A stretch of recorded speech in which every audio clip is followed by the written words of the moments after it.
Pernyataan berikut yang memperlemah argumen pakar yang mendukung penerapan WFH adalah titik-titik. Yang memperlemah. Nah, berarti kita harus mengetahui dulu nih kira-kira argumen pakarnya itu seperti apa. Jadi kita baca dulu teksnya. Banyak pihak berpendapat bahwa penerapan kerja dari rumah atau WFH dapat meningkatkan produktivitas karyawan karena waktu kerja menjadi lebih fleksibel dan stres akibat perjalanan ke kantor berkurang. Karena ini banyak pihak berpendapat, berarti bukan pakar ya. Namun, beberapa penelitian menunjukkan bahwa tidak semua bidang pekerjaan cocok dengan sistem ini. Ini menyebutkan dari beberapa penelitian ya. Sebagian karyawan justru merasa sulit memisahkan urusan pribadi dan pekerjaan saat bekerja dari rumah, yang akhirnya menurunkan kinerja mereka. Ini karyawan.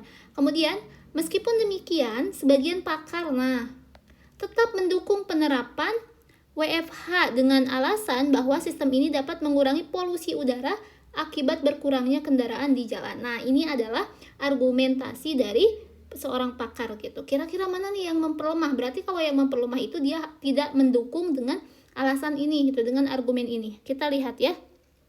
Pilihan yang A.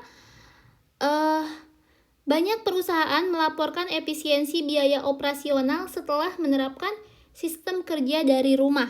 Kalau yang A ini kita analisis, dia justru memperkuat ya, karena menunjukkan dampak positif dari WFH ini gitu. Jadi dalam efisiensi biaya ya, menunjukkan bahwa biaya operasional setelah menerapkan sistem kerja dari rumah. Jadi yang A ini justru memperkuat. Kemudian yang B, karyawan di sektor teknologi informasi mengaku lebih produktif ketika bekerja dari rumah dibandingkan dengan di kantor. Ini juga memperkuat ya, menyebutkan bahwa WFH itu lebih produktif WFH itu lebih produktif dibandingkan kerja di kantor gitu ya. Kemudian yang C, penurunan polusi udara selama masa WFH hanya bersifat sementara karena mobilitas masyarakat kembali meningkat setelah aturan dilonggarkan.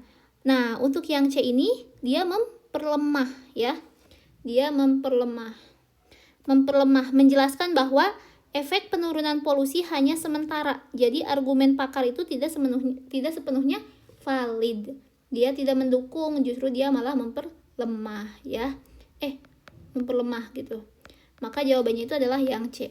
Coba kita lihat yang D. Pemerintah berencana memperluas kebijakan kerja jarak jauh untuk menekan emisi karbon. Untuk yang D memperkuat ya, menunjukkan dukungan dari pemerintah terhadap kerja dari rumah itu atau WFH itu gitu. Berarti yang D ini memperkuat. Kemudian untuk yang E, banyak kota besar di dunia yang mulai menerapkan sistem hybrid atau sebagian bekerja di kantor dan sebagian di rumah.